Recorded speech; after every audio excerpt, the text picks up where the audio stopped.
friends, in this session we will talk about distributed systems. Before we jump into the topics, one of the things that has to be kept in mind is that blockchains are normally implemented as distributed frameworks that arrive at a certain consensus using different kinds of algorithms that support parallel computing and a lot of interconnections between various components of the blockchain. This specific session is not going to talk about blockchains per se, but is going to examine distributed systems and distributed computing from a very high level perspective. We will also talk about some protocols that distributed systems implement to talk to each other, and we will have a demonstration of these protocols at a simple level. And all of this is going to primarily build our foundation towards our understanding of how the underlying distributed system works that can support higher level propositions like blockchains. With that, let's move ahead. One of the things that needs to be understood about distributed systems is that it's not something synonymous with distributed computing. Distributed computing is a branch of study which involves distributed systems. So any study that involves understanding the characteristics of a distributed system is called distributed computing. There is obviously a lot of overlap between the two, and we will try to see some of the important elements of distributed computing as we study the attributes of various distributed systems. Let's first define computer networks, primarily because this definition is instrumental in helping us understand distributed systems and how they work together. So a computer network is essentially a group of computers or systems that use a certain set of common protocols over an internet connection or some sort of a connection that helps us communicate between these different elements. So we talk about a distributed computer network. It has different elements like a processing node and a processor that hosts a local memory and another processor that has a replicated memory, and there needs to be a lot of communication between these systems to achieve a common goal. That common goal could be serving an e-commerce website or serving a banking use case. But the very fact that there is a common goal and there are some well-defined communication channels and communication protocols between these systems is what defines a computer network.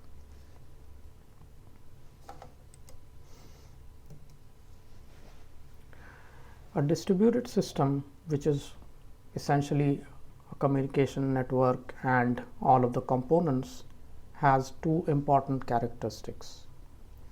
Number one, the components are located on a computer network. Now that is something that's obvious to envisage. We are talking about a system that's distributed, and we are in the realm of computing, so we're talking about a computer network.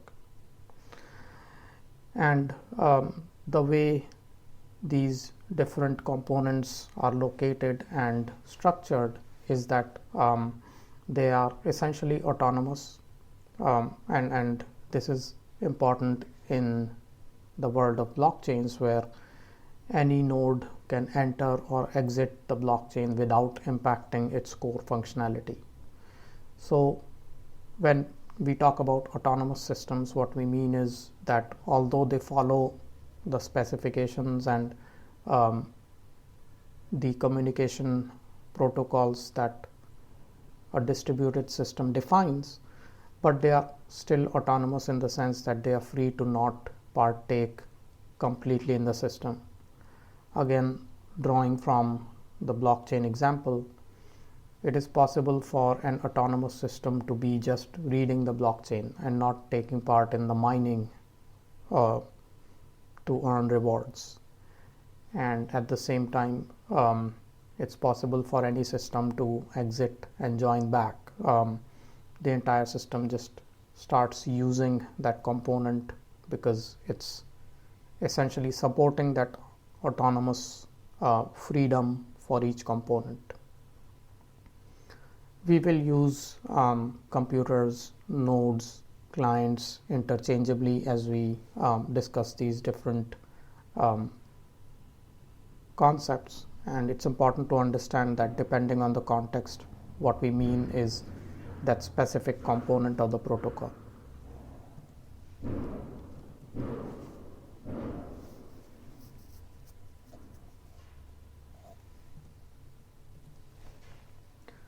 The other important thing to understand about these nodes is that they have their own local memory. So it's easy to think about a shared sort of memory that is encompassing the entire network, but that's not the case. Each node has its own memory, and depending on what that node's role is, it utilizes that memory to perform that function. So this is one of the important attributes of a distributed system, where you have a certain node which is to an extent autonomous and has its own memory footprint. The other important element of distributed system is the messaging. There needs to be a lot of coordination between different components, considering that the role or the functionality is divided among the entire network. There needs to be a lot of messaging and coordination that needs to happen, and there are lots of protocols and routines and architectures that are built to support this coordination. Messaging being one part of it, identity of a node being the other part, specific role given to a node is also a part of that. So the communication that happens could be in essentially at a very high level of two types. One is asynchronous, where any node can talk to any different node at any point in time, and it may not expect a reply back. It could be just a broadcast message. Especially in the case of blockchains, this is very important, where a certain block has to be broadcast once it's sealed and becomes a part of the blockchain. The other important type of communication is synchronous, where when a node communicates with the other one, it's always expecting some sort of a response. The response could be something as simple as an acknowledgement, or it could be a complete state transfer. And we'll take a look at some of the protocols that support these two different types of communications from a transport layer perspective. Then there are various architectures that support this messaging. One is a master-slave architecture, where the coordination and routing of the message is done by one master, and all of the slaves depend on that master node for receiving and distribution and sending of the messages. We also have inter-process communication, or IPC, which is an important message sharing protocol, where process to process communication ensures that data and state transfer is efficient and optimal. Now let's talk about the performance.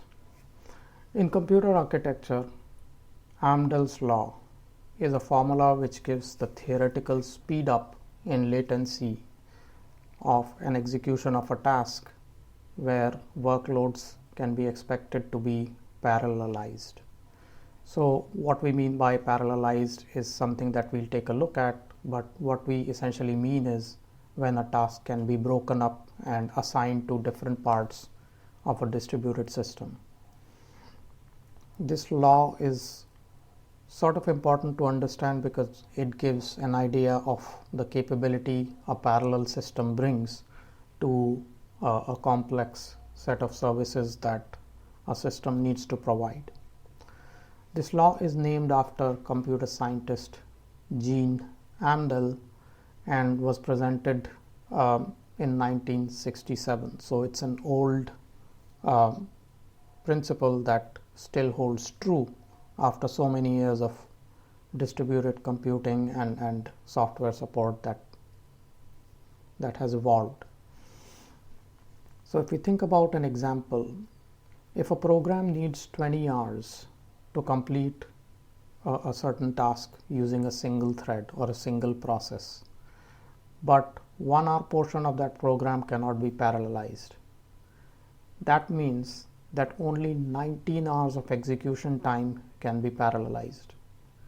And regardless of how many processes you can add on as an increase in capacity or increase in resources, the minimum execution time cannot be less than 1 hour. This is essentially what the core spirit of the law is. Hence, the theoretical speed up is limited to at most 20 times the single thread performance. This is important to understand because it gives us what bottlenecks a distributed system has in terms of performance and latency that it supports. The theoretical speed up of the execution of the whole task increases with the improvement of resources. That's something that's easy to understand. If we put a lot of servers, then the simple task could be distributed and sped up by a factor of how many servers you're putting in. But that is regardless of the magnitude of improvement if the limit is the breakup of the task, where that breakup could only be to a certain amount. So if a task cannot be broken down after, let's say, 1 hour of parallelism, then there could be no improvement in the speed up beyond 1 hour. Amdahl's law applies only to cases where the problem size is fixed. That's something that also needs to be understood. In practice, as more computing resources become available, they tend to get used on larger and larger problems. That means that although the task scale may stay the same, but the computing problem may become more complex. So this is also something that impacts the speed up and performance of the system. From a quantitative perspective, if we look at the formula that's proposed by the law, then what it says is the overall improvement in latency, which is S, is equal to 1 by 1 minus P, where P is the proportion of the execution that the time that improvement task occupies, divided by S, which is the per task improvement, which is 1 hour in the earlier example that we had discussed.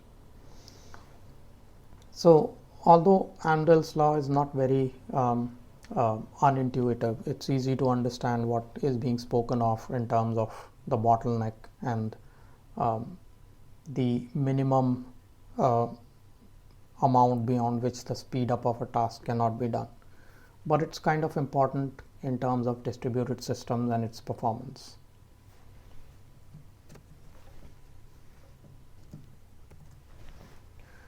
Now let's look at the architectures, the most popular architecture that distributed systems have.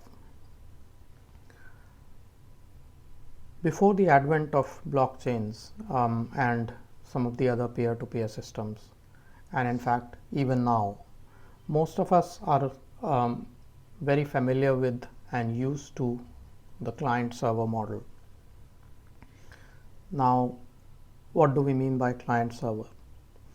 If we look at some of the popular services that we use on the internet, like video sharing, which is YouTube, or searches, which is Google, or social networks, Facebook and Twitter, the way they are structured logically is that there is a capability which is organized in a set of servers that are deployed somewhere, and systems all over the world access that capability through those provisioned servers.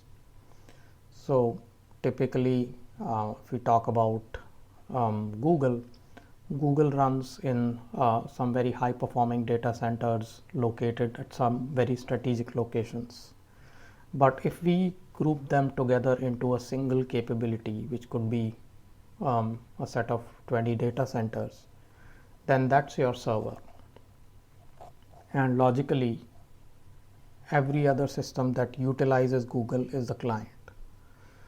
And most of the websites, most of the services, most of the computing work that we do, either as a part of our company, which is running a smaller intranet, or public services like some of the services I spoke about around searches and social networks, all of them are built in client-server model.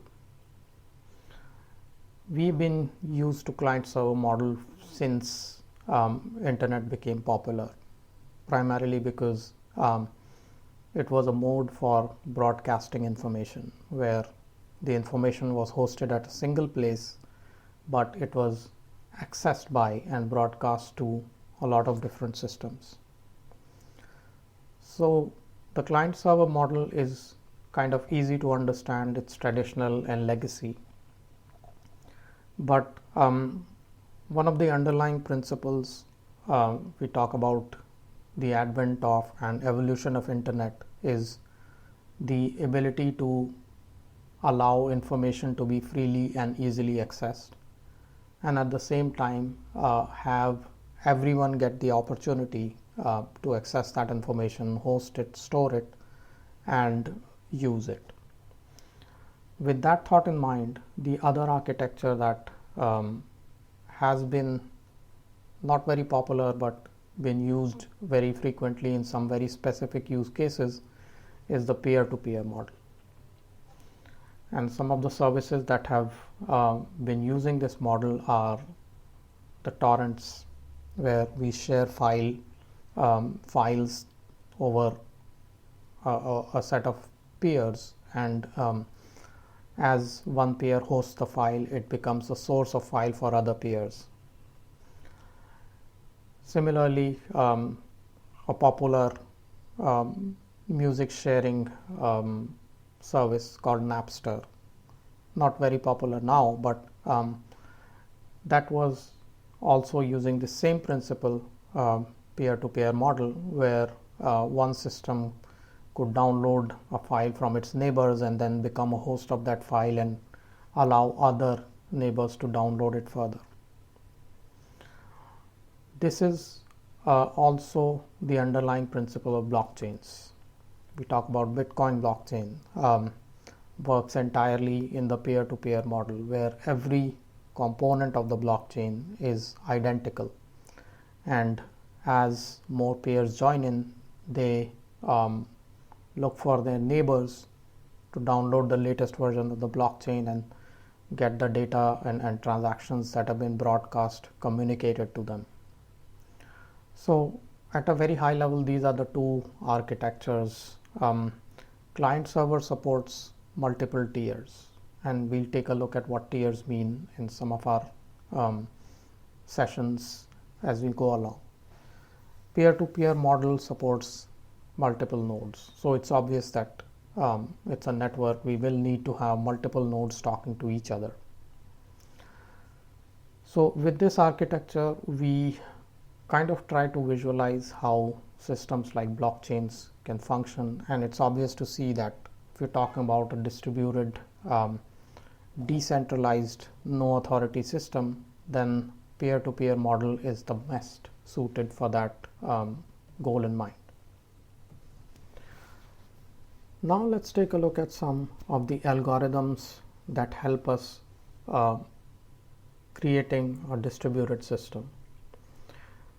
So one of the things that we said earlier was that a distributed system is a group of networked computers which share a common goal or a common task that they have to perform.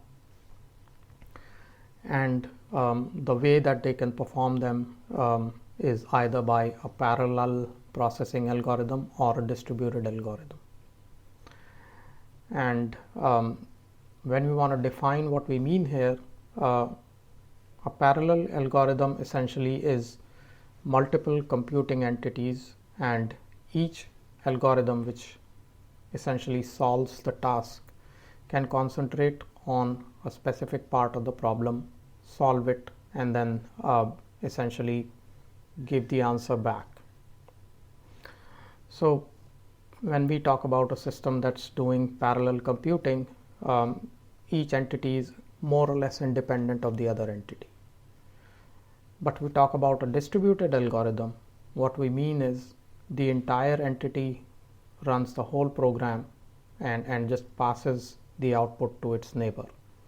So a distributed algorithm is kind of easy to envisage as against parallel one, because a parallel one considers the entire network to be a single resource, while a distributed network has a more cross-sectional and divided view of the network, where any system can come in and out of the network without impacting the problem that's being solved.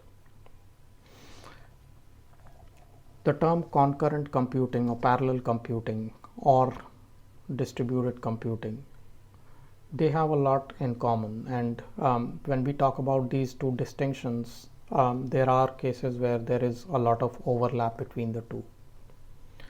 And although systems run concurrently to solve problems, parts of that problem could be distributed and could be considered a parallel algorithm running over the entire network, but at the same time within that computing process, a distributed algorithm running where one part of the problem gets solved, the result getting passed to the other part within the same community or within the same entity. In parallel computing, one thing that needs to be understood as that there is an element of shared memory, primarily earmarked to share or exchange information between processors. In distributed computing, each processor has its own private memory. Now, this is an important distinction. The reason why parallel computing is slightly more complex to implement is because once you have a shared memory, there are a lot of challenges in maintaining the state of the data when a lot of access and update of that data is happening.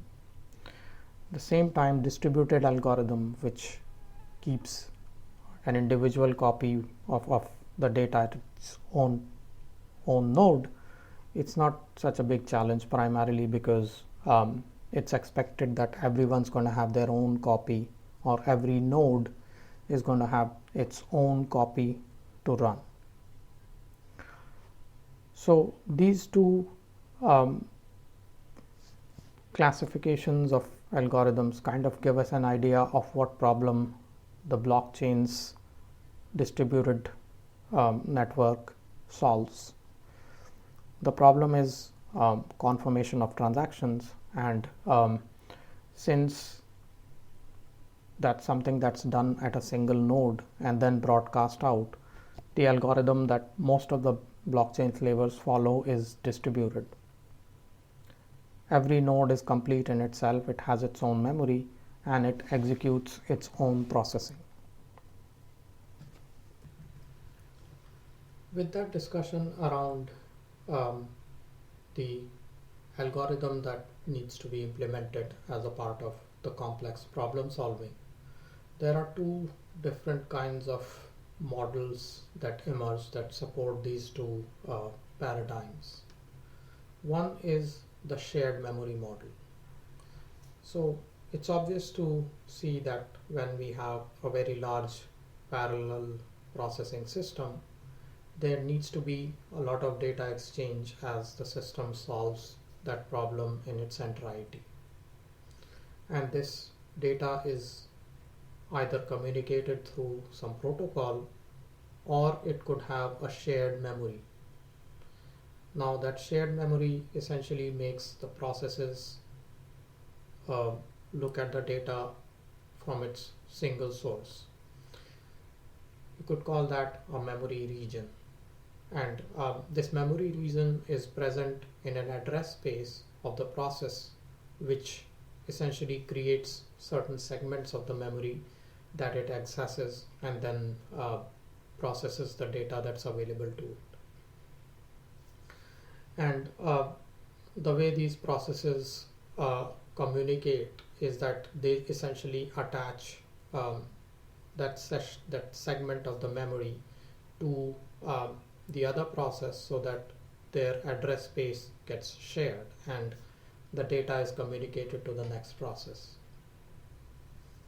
Now this is kind of complex to maintain as indicated earlier because when multiple processes want to share memory, concurrent access creates data race issues and inconsistent data read issue, and there are various ways, not very easy, but there are various ways to solve it around data locking and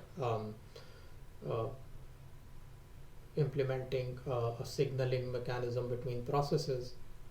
But by and large, it is considered to be a complex problem and a difficult problem to implement. In simpler form, this data communication can be done by messaging. A process can exchange message with the other process, and the data could be a part of that message exchange. For this to happen, there needs to be a protocol that needs to be defined, and some infrastructure needs to be set up that facilitates the message receive and message send, and all of what needs to be done to marshal and unmarshal the message needs to be implemented. But all of that can be decoupled from the core problem of sharing data, which is why it's safer to build a messaging protocol that's able to send process specific data to another process for further processing than creating a shared memory model where the same data is looked at by a lot of different processes.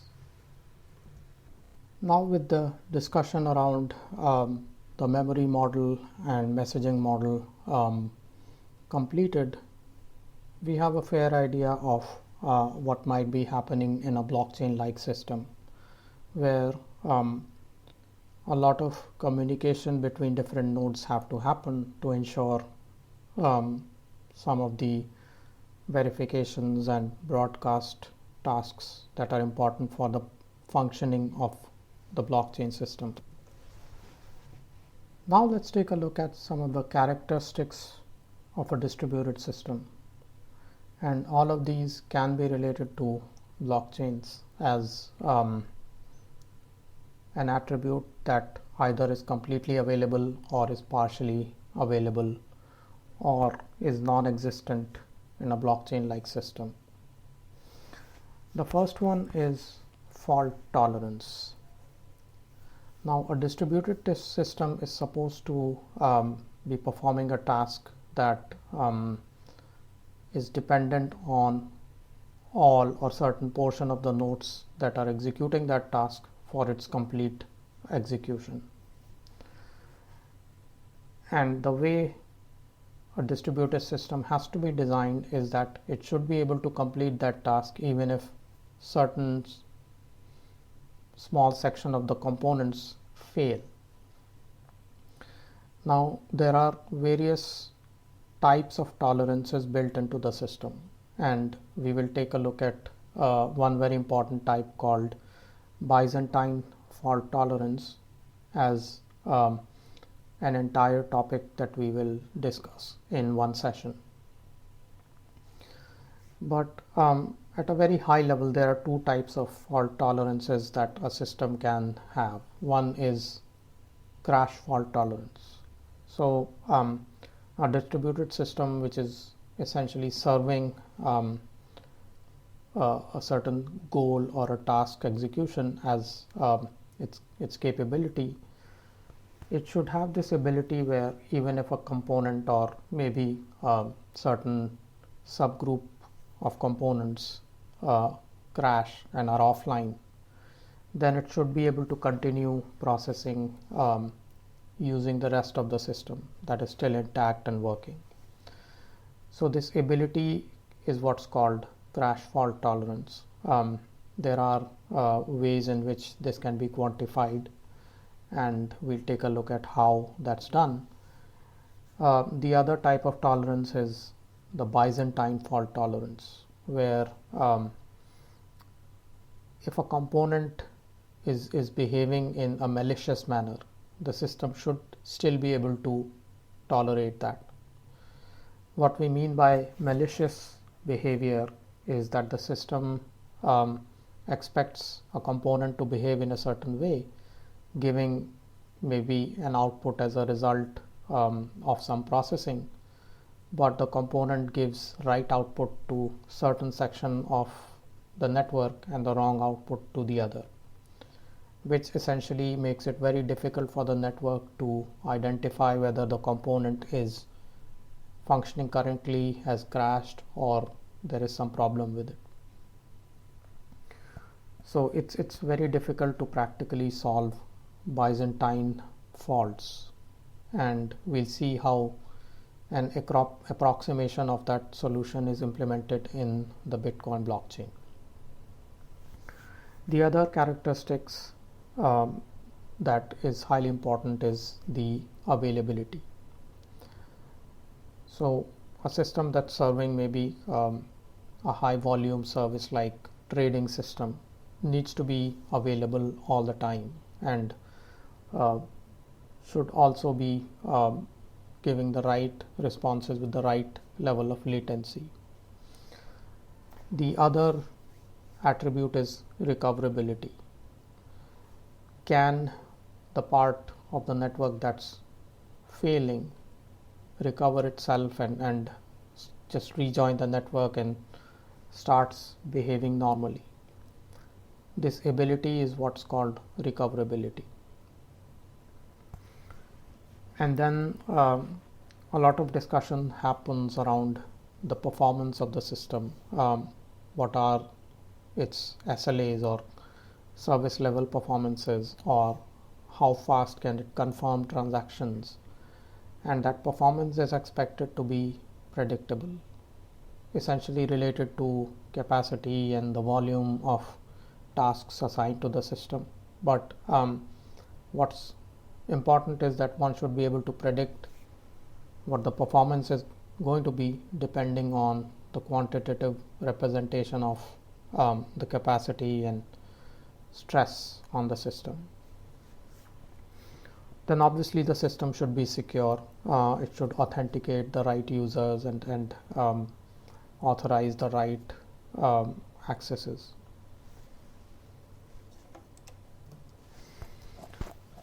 Consistency, which is another important characteristics, is what ensures that the system is able to give the right view of the state or data that it's processing. This underlies the ability of a system to act like a single machine or a single interface, which basically is giving just one view and a consistent single view of the data. And finally, scalability. And what we mean by scalability is that if a system is able to expand and take larger and larger volume of assigned tasks uh, and still continue to behave and respond in the same way, then it's called scalable. And systems that see some sort of degradation primarily as a result of stress of tasks or increased complexity or increased amount of tasks, those are called non-scalable. And blockchains, with the way proof of work consensus is structured, are considered to be not very scalable. But that's a conversation that we'll have when we talk about proof of work and its impact on scalability. So with that, we have this overarching view of what constitutes a distributed system. There are various kinds of distributed systems, internet being the first and the most prominent example for us to examine. Email, which is a service that's also something that gets distributed and is supported on a computer network that's distributed, very similar to the internet, but having its own protocol and its own mechanism for failures and redundancy of data and recoverability. And then we have the P2P systems, which are also distributed systems, examples of which are file share systems like torrent and trusted computing systems like blockchain. So on the left side, we have all of the information technology systems. Then we have some examples from other domains like logistics systems. It's distributed because logistics is obviously a delivery mechanism which spans a large geography. Banking systems, who have branches everywhere or who have a lot of different branches and ATM machines and co-located or multi-located data centers. Telecom systems obviously are supposed to be distributed when they serve a large community with telecom services. So with these examples, what we understand is how important distributed systems are and how all of the different services that we are very used to are essentially built upon distributed systems. Now with that conceptual overview out of the way, we can look at this proposition of distributed computing from a practical perspective. So I have some demonstration of some of the protocols that are used in distributed systems and some reference frameworks and some important concepts that we can actually practically see.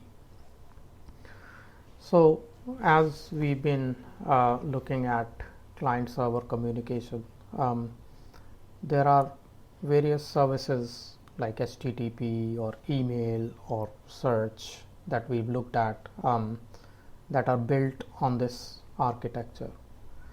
But from an underlying transport layer protocol perspective, the way these different systems talk to each other are through UDP or TCP, which are two very, very low level mechanisms in which two different computer systems can talk to each other.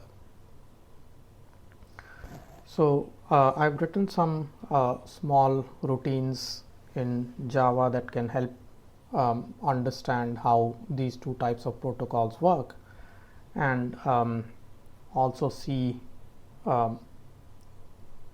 these two protocols implement a client-server communication mechanism in practice. So with that, let's jump to our development environment.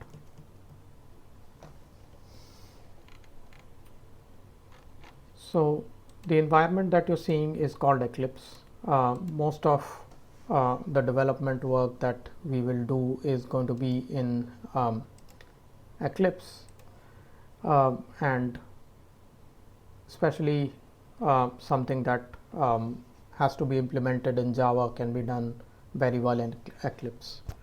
And the reason why I've chosen Java as a technology stack is primarily because it's easy to understand and comprehend the flow, and at the same time keep the object-oriented nature of the programming language intact. So I have 4 projects that I built. 2 of them are TCP client and server, and the other 2 are UDP. So when we talk about these 2 protocols, what we essentially mean is how does a system create a connection and acknowledge and send messages to each other. When we talk about UDP, which is a datagram communication mechanism, then we use something called a datagram packet, and datagram packet is what gets transferred when we communicate between 2 systems. So we have 2 components built out. One is a server and one is a client. Let's first take a look at the server code. So you've got the class, and then you have an attribute or a field called datagram socket. This socket is that low-level connection handle that carries the data and identifies the remote system. Then we have a set of messages that are captured as a list, and we've just got a random number, which is just something that we will use as utility function. When we'll instantiate this class, we will create a new socket, and we will capture a port that we will read as a part of command line. So when applications talk to each other at a high level, they use a construct called the port. Port is a number that represents a memory location that an application is supposed to read once the data from the remote application arrives, and also works the other way around. So we have the server, which is going to be instantiating this datagram socket, and then if you look at the main method, it's instantiating the server at a certain port, and then it's creating a set of messages. If you look at these messages, I've just added some hard-coded messages in a list, and then it's going to start a process called receive. This is an important line where whenever the client is going to send some message, it's going to execute this code, and it's going to pass the request that is arrived from the client to be processed. And this happens when the server implements a call called service. So this service call is going to be instantiating an infinite loop that's going to constantly receive messages.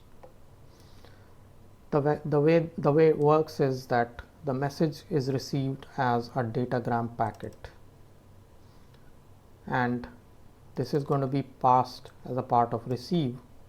That's going to move the code further, where we will select a certain message from our list of messages, and then we're going to send that back as a response to the request message that arrives from a certain client.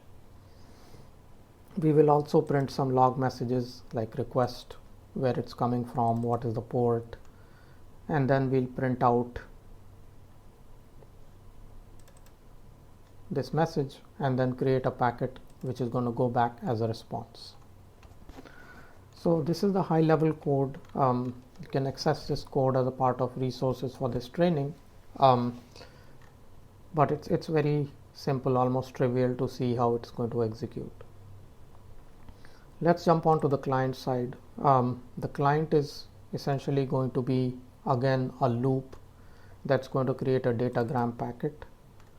This datagram packet is going to have some random message, not really important what that message is going to be, but it's going to expect a response that comes back once that request is sent on a certain socket that we'll create. So one thing that needs to be understood is that this socket that we're going to create, it's going to be sending a message to the server that we are going to be instantiating on the server class.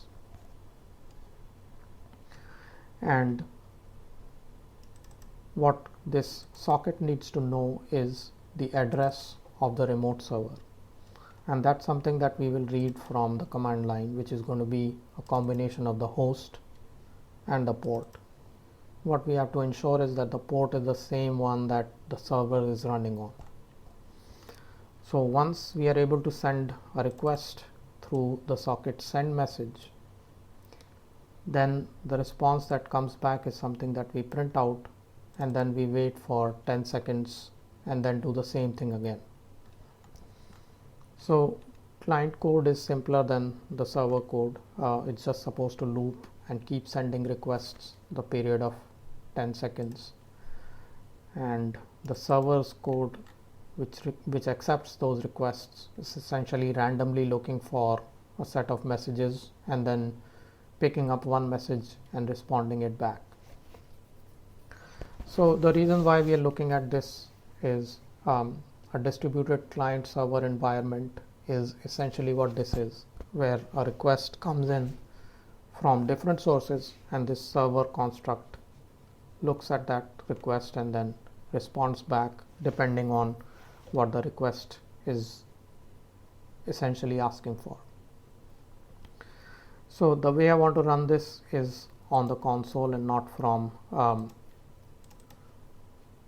Eclipse, primarily because I want to show two different systems. So I'm going to go to the location where this code is.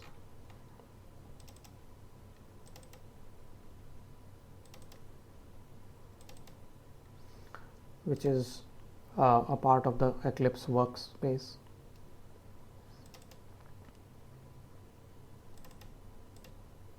So this is the UDP server class. The one thing that I have to do before I execute this on the console is I have to set the Java path.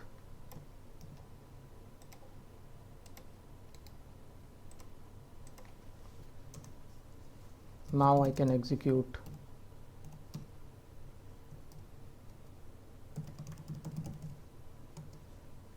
and I have to pass the port, and as you can see the server is started and it's awaiting requests. Now I launch another terminal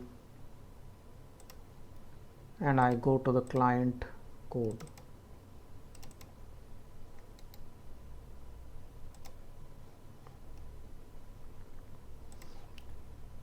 I have to set the same Java environment.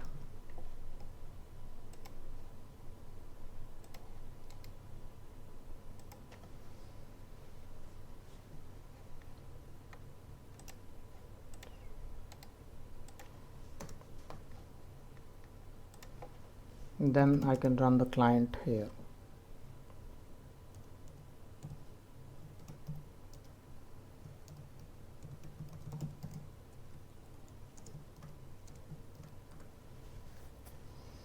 I have to pass the name of the local system.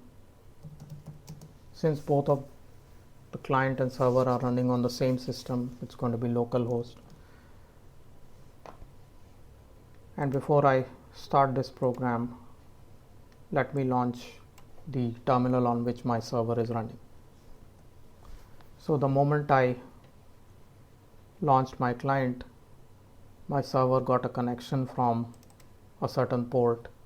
Now this is important to understand that the client is running on a different port, but it's targeting the server port for initiating the connection. So on the client, I see that I'm getting random messages that the server is sending me back after every 10 seconds.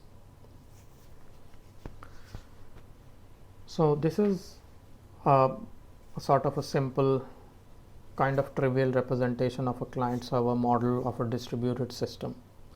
The server could be at a remote system, and the client could be asking for maybe messages that are a part of a message board that keep getting added onto the server. So UDP is a protocol that's used frequently. It's a stateless protocol where there needs to be no acknowledgement between the message send and the message receive. Now let's take a look at another protocol called TCP.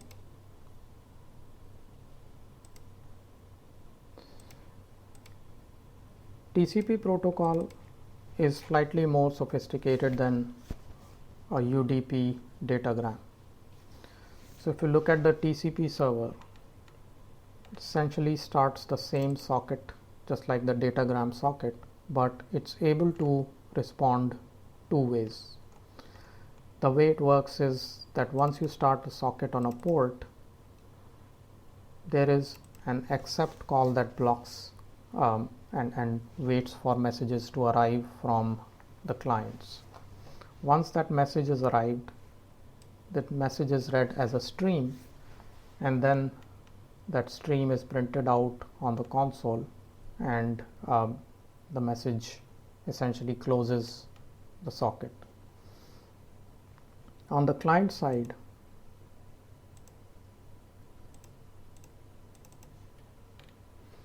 again, just like the UDP example, the client is very simple to write. You create a socket and then you send out a message that you read from the console,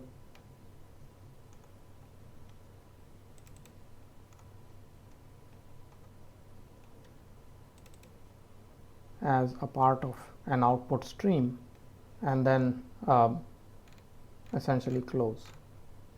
So till the time the message is being written out, the underlying connection works on a dedicated socket that's created between the client and the server. So just like the UDP example, let's take a look at the TCP example and see how that works.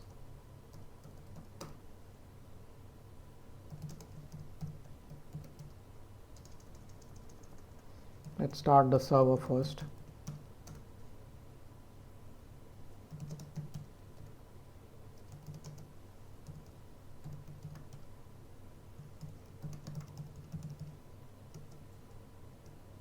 Let's start it at port 2000.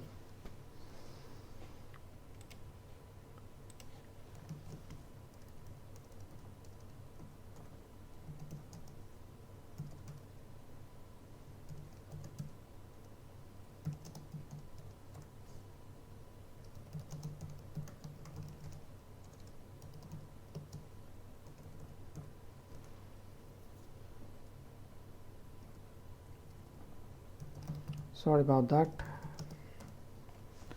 Now once the connection is established, then it's a dedicated connection between the server and the client. Now I can send a message that's printed on the server the moment I send it, and I can continue to send different types of messages.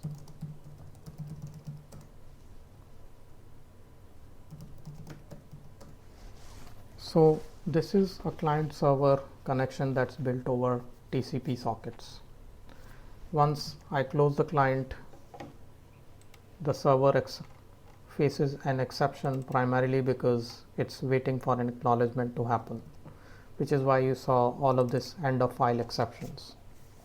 So that's the difference between the UDP and the TCP protocols. Next, we will try to understand something more sophisticated around object spaces and Java spaces. Object spaces is a paradigm for development of distributed computing applications.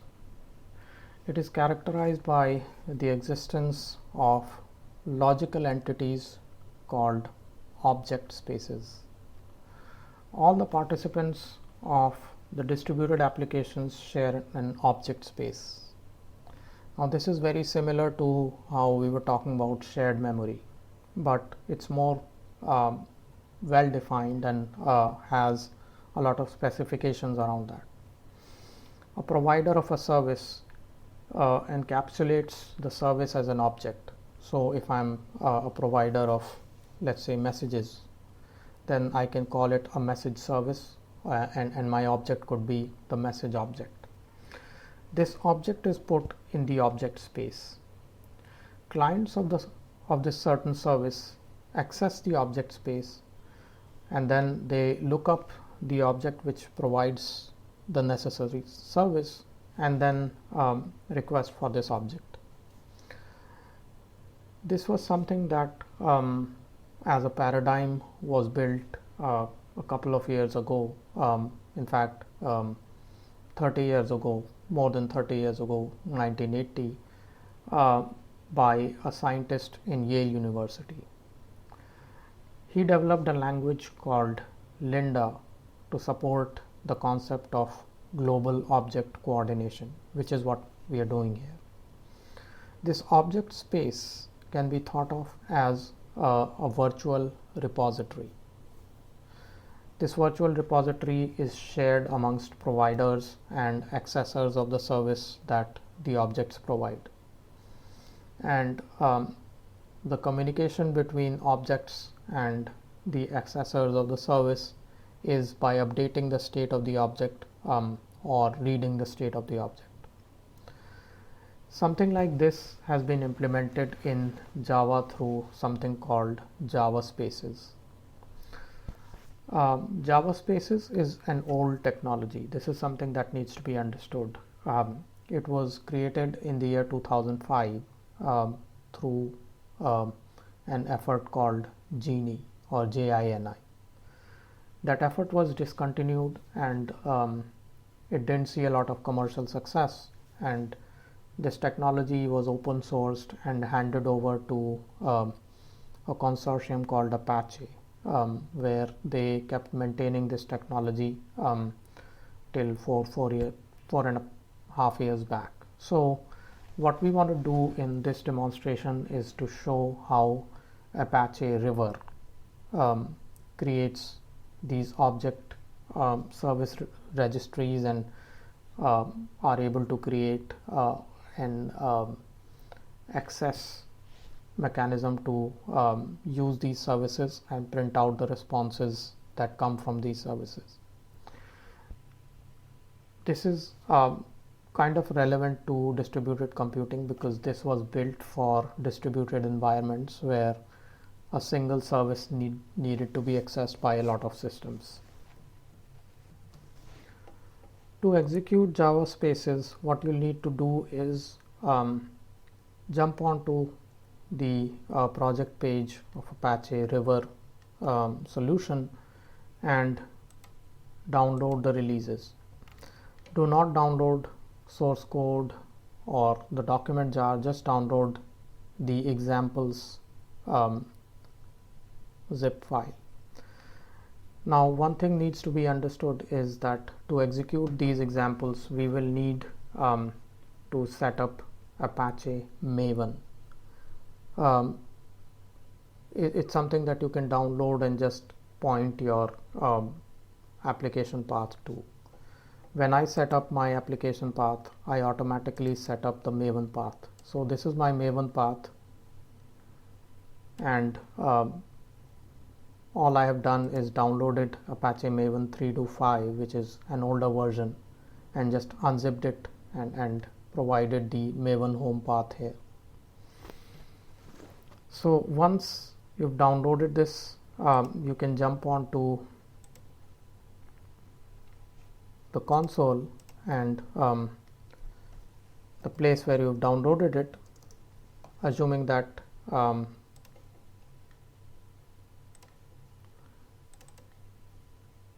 this is your download, just unzip this to a folder in an empty directory, and what you'll notice is that it has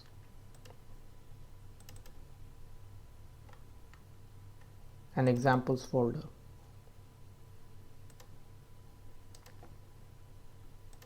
Apologies, it's this folder, and what you'll notice is that it has a lot of examples and a POM file.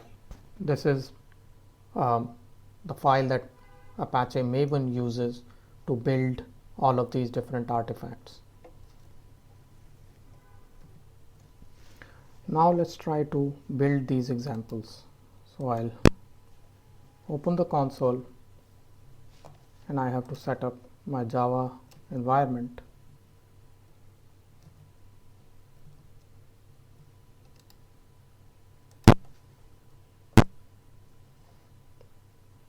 Once the environment is set up, all I have to do is run Maven install.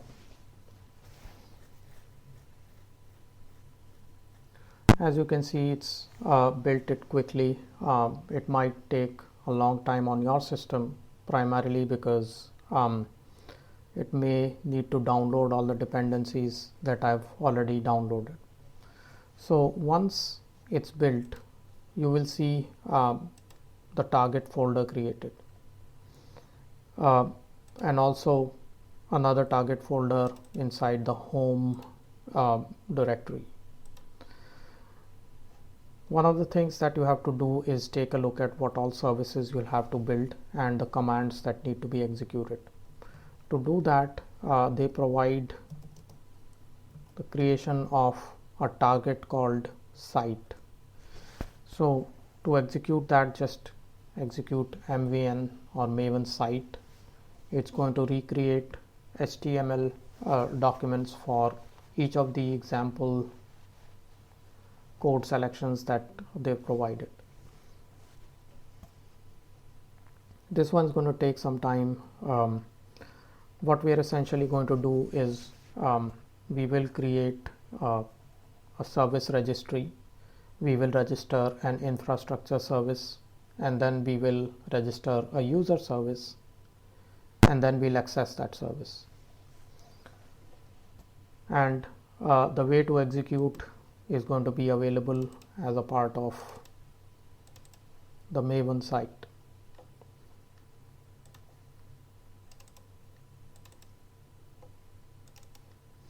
So this HTML page is inside the target site directory. First thing that we will create is a service browser. So they have given the command for creating this browser, which creates a very simple Java Swing UI. To do that, we'll launch another console. In fact, let's go to the console from here.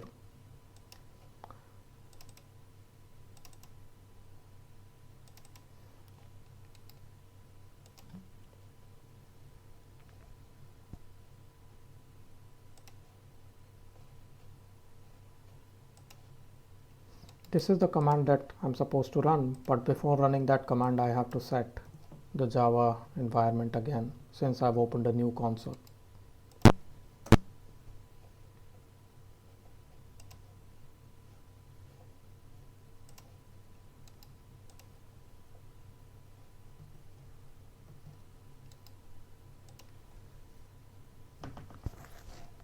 So this is my service browser, which has all the services that I will register as a part of Java Spaces. Currently it has none, but I'll keep this running as I'll install one service. So the next thing that I want to do is create one service, and it's going to be an infrastructure service, which is essentially going to help me interoperate with other services. To run this service, I have to execute that same process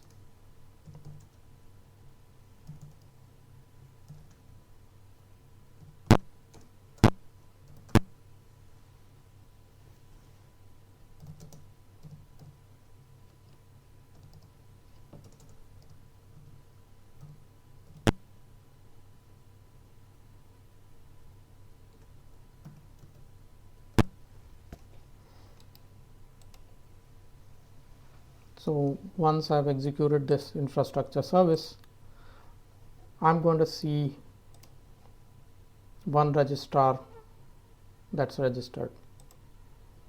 This is the registrar, which is the name of my machine, and I can select it and see that this is the lookup service registrar. Now what I'll do is I'll create a sample user service, which is just essentially an API. To do that, I have to go to the same location in home bin, open the terminal, set up my Java path. So we have to be mindful that in real situations these are going to be different systems that are going to be executing these different commands. So the way I'll launch this service is by running their command, which they have provided me.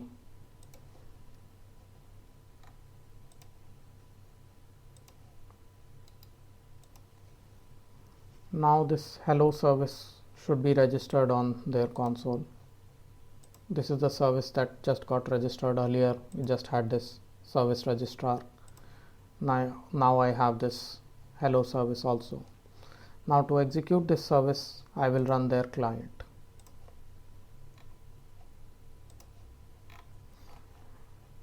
To run the client, same process. I'll launch another terminal. I set up the Java path in this new terminal.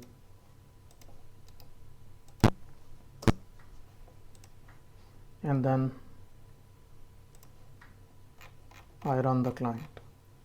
They've given me the command to run the client also.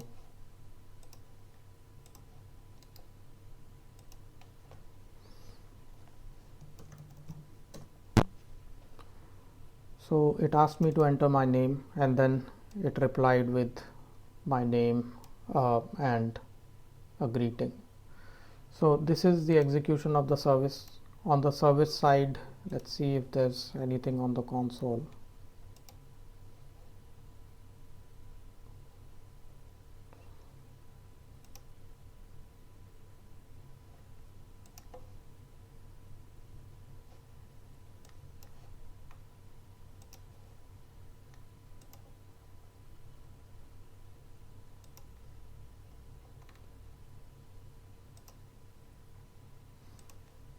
So as you can see, hello service was assigned a service ID, which is part of the console, and all of the messages around the service startup and the lookup locator on my machine, all of those indicate that the system was able to execute Java server spaces object lookup successfully. So with that, what we kind of saw was how 4 different systems coordinated together to give me the ability to access a simple service. In a distributed environment, this would have been a complex process of different systems coordinating and messaging each other for service registration, service lookup, the actual service execution, and then the display of the response. So with that, you saw a demonstration of Java spaces in distributed computing environment. I would encourage you to try to run this application set of examples on your system. It's something that is easy to understand and imagine how distributed systems were coordinating with each other if this 4-system infrastructure needed to be set up. With that, finally we'll take a look at another very important element of distributed computing called synchronous RESTful service communication. Now, when we talk about web services, RESTful is a specification which essentially allows us to look at a state and how it's transferred as two different systems try to essentially understand and provide services to each other. Now, this is mostly implemented in client-server environment. It could be a peer-to-peer service as well, but most of the times RESTful services expose capabilities to different clients over HTTP, which is the protocol of the web. So let's try to execute a simple web service through something called Postman. Now, Postman is an application that is very frequently used for testing web services or APIs, application programming interfaces. What we will use is a test application, a test web service that's been deployed on the internet by a sort of a public service outfit that wants to encourage you to use RESTful services. I have already created a workspace in Postman, and I've created a service request. Now, this is a GET service request.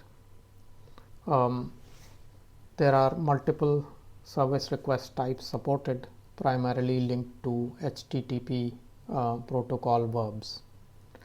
We'll not be able to go in depth on what that means, but essentially what we are doing here is calling this service without any parameters. It's very similar to calling this address on the browser, but we are going to be getting a response formatted in this way. So this has already been called and we are seeing this response, but just to let me see if I can remove this. Let me remove this service and create a new one.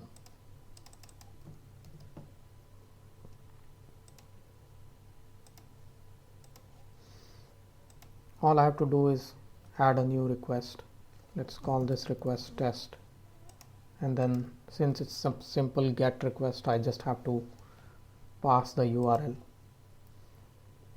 and as you can see, you got the response from this service. RESTful services are mostly synchronous, where you send a request and you get back a response, and they are very popular in allowing two different systems to communicate. Most of the times it's one service provider exposing a set of capabilities for various clients to use, like maybe a banking API or logistics API, where you could register and track consignments. So with that, we've basically seen almost all of the ways in which distributed systems interact with each other. We will take a look at some of this in detail when we look at peer-to-peer computing purely from a blockchain perspective. So hopefully this session was useful to you. This was a precursor to how we will study distributed computing in relation to blockchains specifically. Thank you.